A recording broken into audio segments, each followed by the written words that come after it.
All right, so we got Kyle Doherty. We're talking here before the matches begin, 24 hours from now. It appears you're going to be going up against a pretty decent Fairfield squad. What do you know about them? I know they have 6 or 7 girls. Obviously, Samantha Lyons at 170 is really good. Their heavyweight's extremely good. They have a 100-pounder and a 105-pounder that are pretty solid as well. I'm excited to watch your gals wrestle. I was unable to watch it in its entirety on Saturday, but it was kind of Heartbreak City Saturday. Yeah, you know what I'm saying? Yeah. What were your thoughts after that? Now, yeah, you have to keep it G-rated though. That's fine. I'm just you're talking about after Highland? Yeah. I at first I think I was more upset with myself on as far as getting them prepared after the holiday.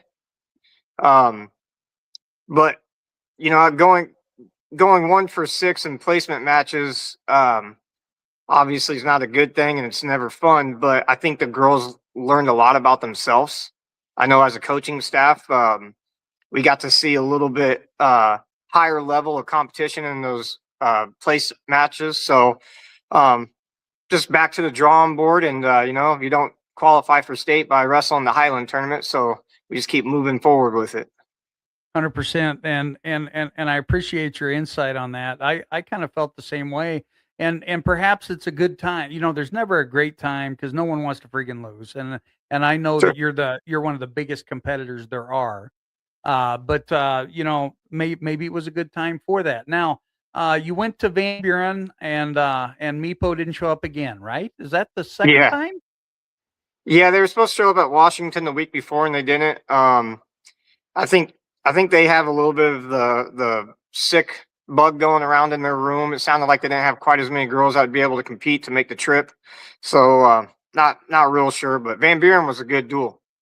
That's good. Now, did Kat DePrima get her 100th win, or is she not quite there? She's at 99 right now, so hopefully tomorrow she'll be able to put an exclamation mark on a career milestone at the home gym.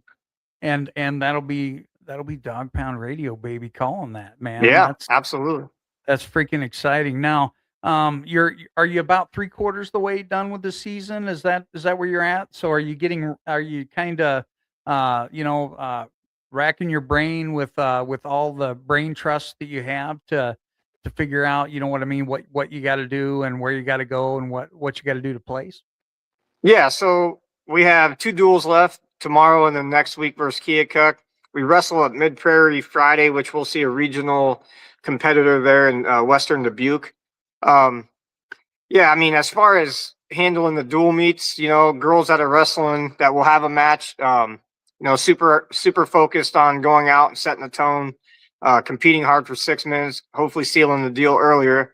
But just really, really hammering really good position, staying in position on things that we've worked on all year and executing, having trust in their execution.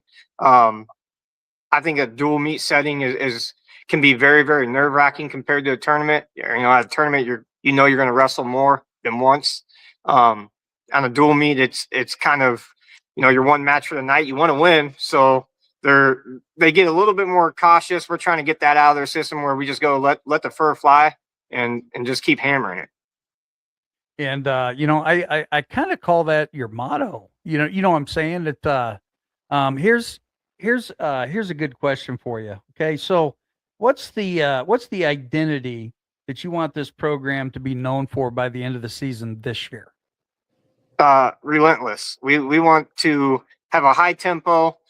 I've always said from the beginning of all this, if it's not about the wins and losses as much as going out and making sure we're competing extremely hard. We want to make sure that our identity is when girls wrestle us from the visiting schools, we want them to know whether it's a win or a loss. Like, holy freak, I don't want to wrestle Fort Madison again because they're tough and they're very, very vicious.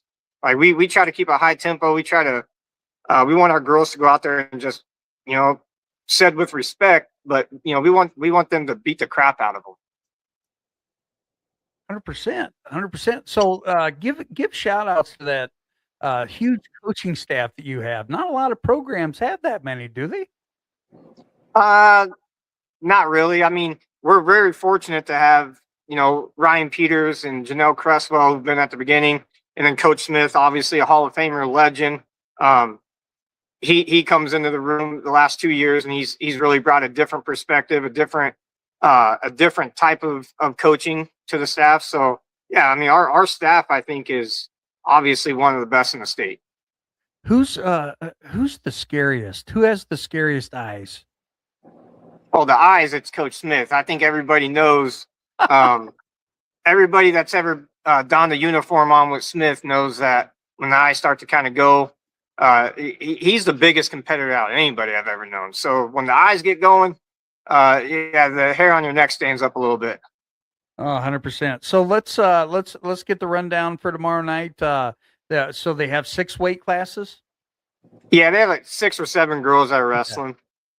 Are we starting to heal up? I know you went through the injury bug a little bit, but are we getting closer and closer?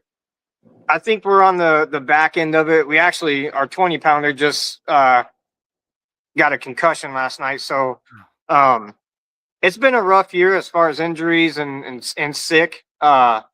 But I think we're on the backstretch of it as far as going into regionals. I think we're starting to kind of heal up. I think girls are getting back into shape because obviously when you sit out 2 weeks in wrestling, it's a little bit of a jaunt to come back if you haven't kept up with it. 100%. And do you do you have the weight? Your wrestling room, is it hot enough? Do you got enough heat in there? Oh, it's hot. Oh yeah. All right, brother. I appreciate you coming on and good luck. Thank you very much. Thanks for having me.